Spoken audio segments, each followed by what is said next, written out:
Buenas tardes, amados hermanos, bienvenidos. Es para mí nuevamente un privilegio el poder dirigirles en este tiempo de estudio de la palabra de nuestro Dios.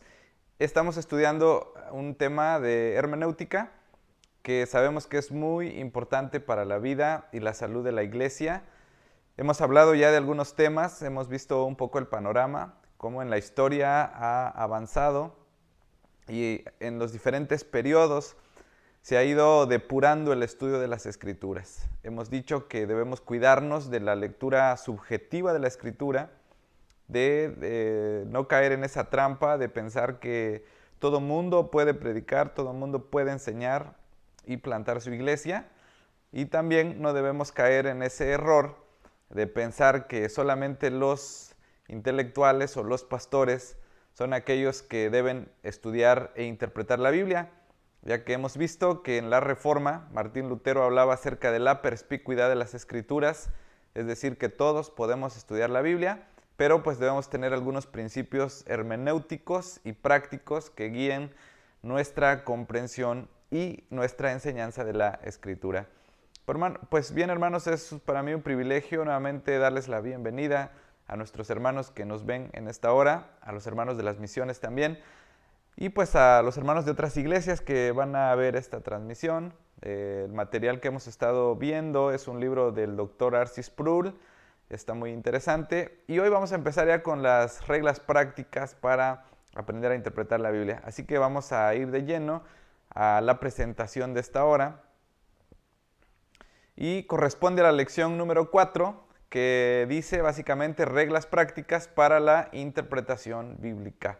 Como les mencioné hace un momento, vamos a comenzar a ver algunas cosas prácticas que nos van a orientar para entender las Escrituras. Probablemente muchas de estas cosas que vamos a ver ya las conoces, bueno, van a servir para reafirmar tu conocimiento, y aquellos que no han escuchado nada de esto, pues va a ser para ellos de bendición en el estudio de las Escrituras. La primera regla que vamos a estudiar, hermanos, dice que la Biblia debe leerse como cualquier otro libro. Y tenemos ahí un enunciado que dice: en la Biblia un verbo es un verbo y un nombre común es un nombre común, igual que en cualquier otro libro. Bueno, voy a reafirmar un poco más esta idea porque ya lo hemos estado mencionando. El doctor R.C. Sproul nos decía que cada vez que te acercas a un libro o incluso al periódico, tienes tú la responsabilidad de hacer una lectura correcta de lo que tienes en tus manos. El doctor decía que a veces es más fácil leer el periódico, más difícil leer el periódico que la Biblia, hablando acerca de esa perspicuidad, porque cuando tú tienes un periódico en tus manos, puedes diferenciar entre la parte humorística, la parte deportiva o la parte social. Así en la Biblia, hermanos, acercarnos y ver a la Biblia como un libro de literatura quiere decir que no vamos a abrir un libro esotérico o mágico, así como en las películas, ¿verdad? A veces hay películas que hablan de libros. El otro día estaba viendo una película donde todo se trataba de un libro que tenía algunos hechizos y algunas cuestiones mágicas, y entonces la idea se trataba de encontrar la llave para poder abrir ese libro, que inmediatamente que se abría, pues empezaba a soltar muchas cosas, ¿verdad? Que cambiaban el contexto de las personas que estaban viviendo. Entonces, no así con la Biblia, hermanos. Para fines prácticos y hermenéuticos, tenemos que entender que vamos a leer la Biblia como una literatura. Ya les expliqué un poquito esto, que cada autor, cuando escribió su carta, tenía un propósito en mente: mover las voluntades, mover los corazones y comunicar algunas cosas a sus oyentes. Entonces aquí el reto de poder leer la Biblia como un libro, como cualquier otro libro, ¿no? En este aspecto, hermanos, nos ayudan las versiones. Voy a insistir en esto, ya que en la Reina Valera 60, pues todo es la misma línea, el mismo sentido, pero hay otras versiones donde ya te ponen por separado cuando es una parte poética, cuando se hace énfasis en alguna palabra. Hay versiones de la Biblia, como la Biblia de las Américas, que te pone en mayúscula cuando se cita literalmente un texto del Antiguo Testamento, y eso pues va condicionando tu lectura. Pero si tienes la Reina Valera 60, Como dice aquí el doctor Sproul, un verbo es un verbo. Puedes aprender a diferenciar, como ya vimos, entre una metáfora de una narración bíblica. Eso es acercarte a la Biblia como cualquier otro libro. Quienes han leído novelas podrán darse cuenta, ¿verdad?, que cuando están estudiando un libro, ya sea cualquier saga, hoy en día hay muchas sagas, ¿verdad?, para los jóvenes. Veo que, por ejemplo, Harry Potter es un libro, yo no lo he leído, obviamente no estamos de acuerdo con todo su contenido, pero atrapa mucho a los jóvenes y se ve a los jóvenes comprando los volúmenes, ¿verdad?, de esta saga para leerlo, y pues se motivan, y cuando se acercan descubren personajes, historias, pasajes. Lo mismo vamos a hacer entonces con la escritura, sin dejar a un lado la oración y la santificación. Si bien sabemos que cuando leemos la Biblia, amados hermanos, estamos ante un libro que fue inspirado por Dios, que el Espíritu Santo fue quien preservó ese contenido y dirigió a sus intérpretes, a sus escritores, y por eso oramos. Sabemos que estamos ante un libro diferente en ese sentido, porque le pedimos a Dios que también Él nos bendiga, abra nuestro entendimiento y que busquemos esa santificación. Si hay una persona o un creyente que está amando a Dios, lee la Biblia, lo hace en oración, yo creo que Dios va a bendecir ese texto, va a bendecir su tiempo de lectura en la palabra del Señor, pero no quiere decir que cuando tú vayas a la Biblia, mágicamente pues vas a entender la Biblia. Tienes que hacer un esfuerzo intelectual, y a eso nos referimos entonces cuando dice que la primera regla es que debes entender la Biblia o leerla como cualquier otro libro. Debes ver las comas, los puntos y comas, cuando cambia una idea, cuando ya se está hablando con otro contexto. Hay versiones de la Biblia también donde te van a permitir, quizás como en un corte o como en una sangría, te está diciendo que ya el escritor cambió de idea y está abordando ahora otro tema. Ese es trabajo de todo lector. La regla número 2, de hecho hoy solo vamos a ver 2 reglas para no saturarnos de tanta información, y vayamos así paso a paso, a lo mejor detallando bien cada una de las reglas para que sea provechosa y quede más fijada en nuestros pensamientos, ¿verdad? Bueno, la regla número 2 dice que hay que leer la Biblia existencialmente. Ahora, dice ahí, no quiero decir que debemos buscar el método existencial, que debemos usar el método existencial, que como ahí lo pone el doctor Sproul, hay un teólogo que enseñaba este pensamiento, y hay otras escuelas modernas de interpretación donde ellos les interesa buscar el significado del texto en el aquí y en el ahora. Se explica mejor en la siguiente lámina, que dice: esta escuela de pensamiento no le interesa los hechos históricos, sino lo que realmente quiere decir el texto. La regla número 2, hermanos, hay que entenderlo porque hay una escuela existencialista que, como vemos aquí, no les interesa tanto el evento histórico. Se encuentran, por ejemplo, que Jesús resucitó, pero pues científicamente pues no hay evidencia de que Jesús haya resucitado, ¿no? Nosotros lo creemos por fe, sabemos como creyentes que Dios plasma en nuestro corazón, y cuando leemos los relatos del Evangelio estamos seguros que Jesús resucitó, venció a la muerte, se incorporó y habló con aquellos primeros discípulos que le seguían. No lo podemos explicar científicamente, pero lo creemos con todo nuestro corazón. Mientras que esta escuela de teología, ellos dicen, bueno, a mí no me interesa tanto si Jesús haya resucitado o no. Lo que sí nos interesa es que hay un mensaje de esperanza, un mensaje de vida, y también podríamos decir lo mismo del Antiguo Testamento, ¿no? A lo mejor no les interesa si hubo una columna de nube y de fuego, o que si la serpiente habló. Lo que a ellos les interesa es que hay un mensaje detrás de esas ideas, de esos conceptos, y ellos así lo toman. Pero nosotros como iglesia, dice, sin embargo, a nosotros sí nos interesa la historia y estamos seguros y creemos en la historicidad de las Escrituras. Por ejemplo, en el capítulo de 1 Corintios 15, ahí habla Pablo acerca de la resurrección, y él dice, si Cristo no resucitó, vana es nuestra fe, ¿no? Entonces, si Él no resucitó, entonces estamos predicando un evangelio de mentira. Y entonces vemos que sí es importante el evento corpóreo, físico de la resurrección. como ya lo dije, lo vuelvo a decir. Entonces, no solo nos debe interesar el mensaje que tiene para mí, sino también creemos que pues hubo eventos en la historia que fueron reales. En el caso de Jonás, que fue tragado por una ballena, Jesús lo citó, y así podríamos hablar de otros grandes eventos en el Antiguo Testamento que la iglesia recibe, ¿verdad? Entiende que fue realidad. Bueno, entonces, ¿por qué ponemos esta regla aquí? ¿O por qué el libro aborda el tema de leer la Biblia existencialmente? Eso es lo que vamos a explicar. No queremos decir que nosotros seguimos la corriente de estos teólogos modernistas, sino que vamos a leer la Biblia como dice el siguiente enunciado. Al leer la Biblia deberíamos encontrarnos pasional y personalmente envueltos en lo que leemos. Y es ahí cuando entonces, pues sí es importante el mensaje para mí en este momento, pero también es importante meterme en la lectura. Voy a usar este título, ¿no? Es como cuando vas al cine y te atrapa una película, te metes en la historia y realmente lo vives, ¿verdad? A flor de piel, lo que está sucediendo con los actores, la historia, la trama.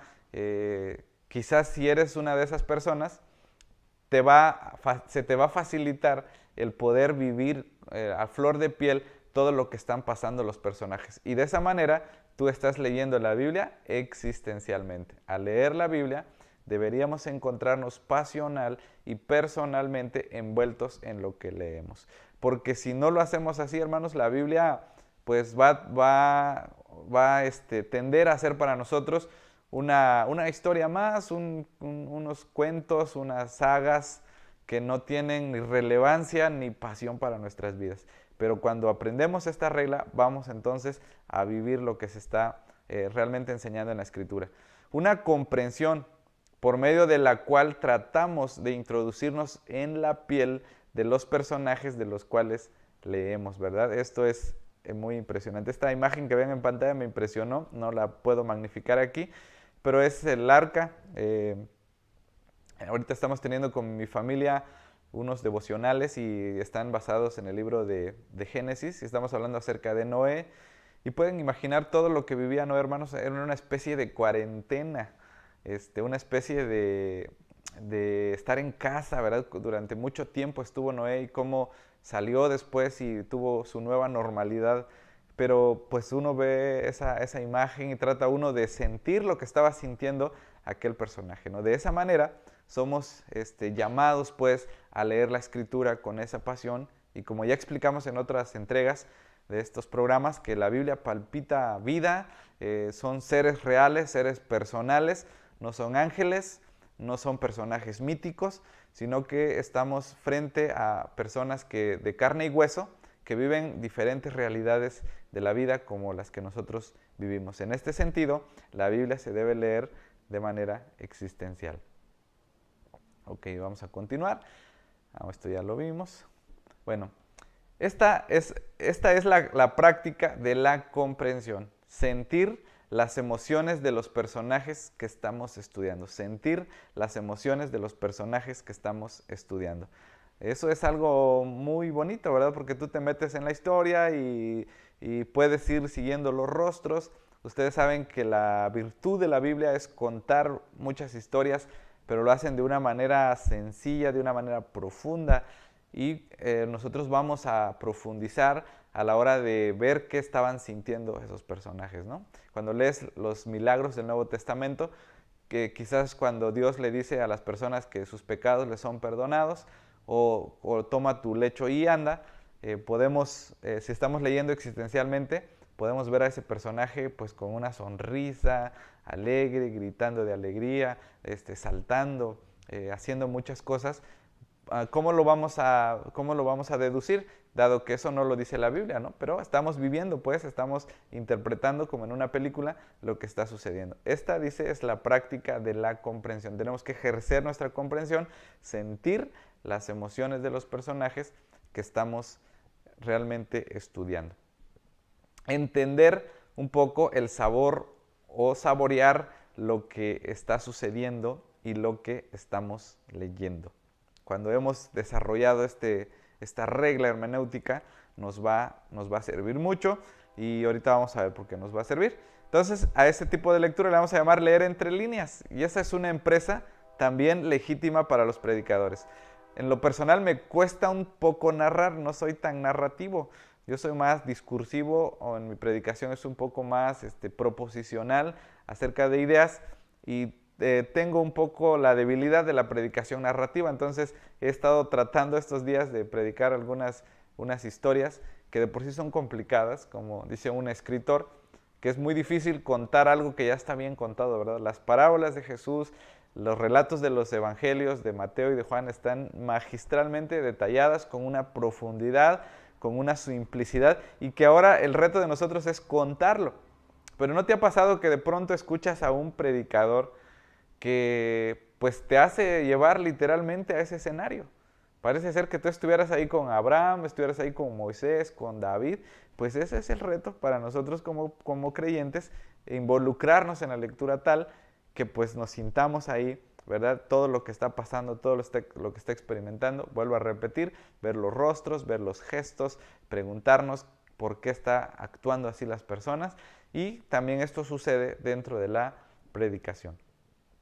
Y hemos llegado entonces al final, y vamos a ver un ejemplo en Levítico capítulo 10, versículos 1 al 3. Ahí se nos narra una escena brutal, una escena de los padres que tienen hijos podrán sentir un poco más el peso de lo que aquí se está diciendo. Dice así: Nadab y Abiú, hijos de Aarón, tomaron cada uno su incensario y pusieron en ellos fuego, sobre el cual pusieron incienso, y ofrecieron delante de Jehová fuego extraño que él nunca les mandó. Y salió fuego de delante de Jehová, y los quemó y murieron delante de Jehová. Entonces dijo Moisés a Aarón: esto es lo que habló Jehová diciendo: en los que a mí se acercan me santificaré, y en presencia de todo el pueblo seré glorificado. Pero quiero, ahí a propósito, puse una reacción de Aarón. Dice, y Aarón calló, es decir, se quedó mudo. Y la Biblia no nos dice más, no dice por qué se quedó callado. Ahora vamos a leer este pasaje de manera existencial, vamos a aplicar esta regla. Si tú, bueno, dice ahí el doctor Sproul que la mayoría de nosotros empezamos a deducir si nos ponemos en los zapatos de Aarón.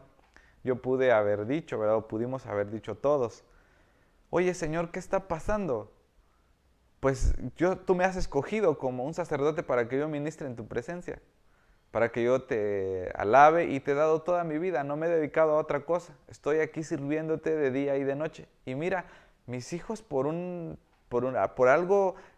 juego, por algo infantil, por un capricho de mis hijos, tú los acabas de exterminar. Quizás Aarón pudo haber dicho eso. O quizás Aarón pues está en shock. ¿Cómo tú te sentirías que de pronto te dicen: tus hijos están viviendo mal y Dios los ha castigado? O sea, no sé cómo sería la reacción de un padre o de una madre que de pronto se les da esta noticia, ¿verdad? Se devasta, se quiebra, se rompe. Pero vemos ahí la actitud de Aarón. Dice que Aarón cayó, quedó callado, no dijo nada. Ahora, creo que el significado aquí está en el versículo número 3. La respuesta a estas preguntas que yo les estoy haciendo está en el versículo número 3. Quiero que pongan mucha atención. Entonces dijo Moisés a Aarón: esto es lo que habló Jehová diciendo, voz de Jehová: en los que a mí se acercan me santificaré, y en presencia de todo el pueblo seré glorificado. Lo que está diciendo Moisés, Aarón, Dios dice que Él es un Dios soberano, es un Dios eterno y es un Dios santo.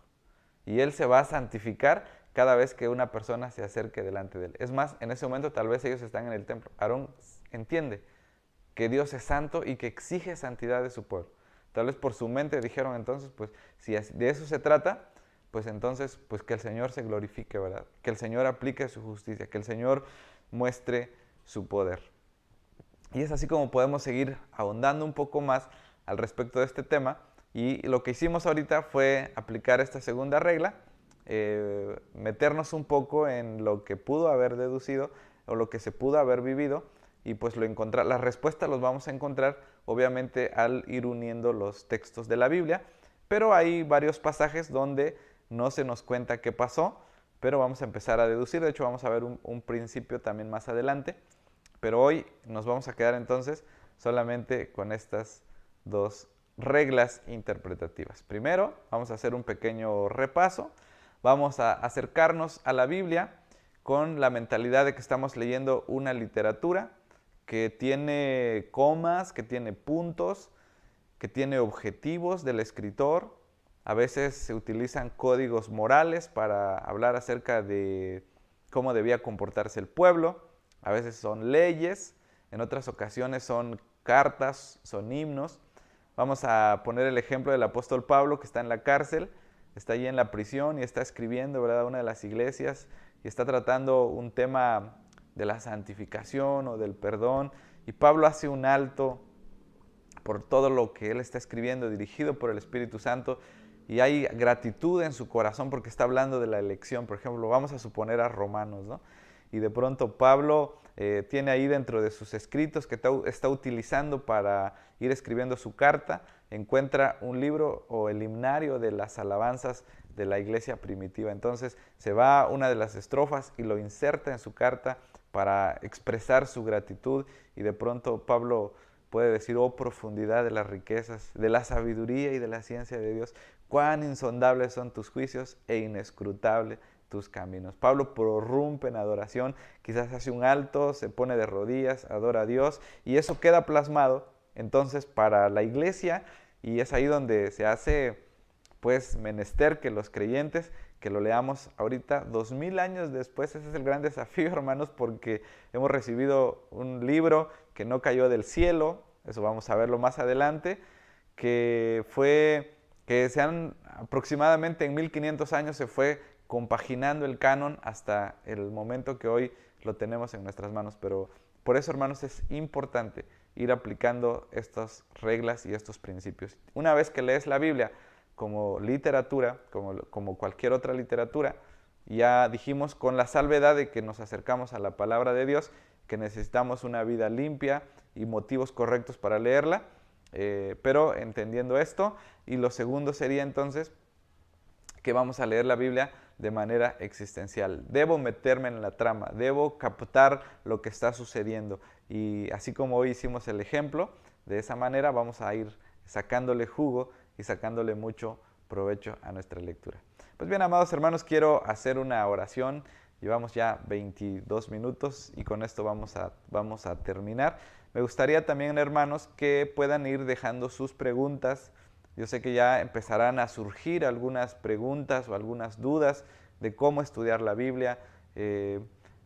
Pretendemos más adelante, hermanos, seguir con estos estudios donde yo les pueda enseñar con las versiones, con una Biblia de estudio, cómo profundizar un poco más y sacarle provecho a nuestro estudio de la Biblia. Tenemos que hacer, hermanos, este ejercicio porque ya vimos que esto literalmente nos va a llevar a la madurez. Vamos a aprender a sacarle jugo a las Escrituras y por lo tanto esto producirá un crecimiento en nuestra vida cristiana.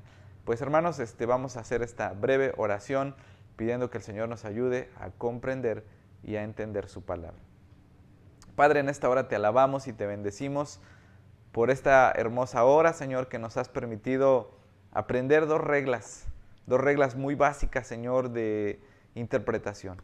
Ayúdanos, Padre, a poder entender los verbos, las comas, los puntos, apreciar cuando es un himno, cuando es un código moral.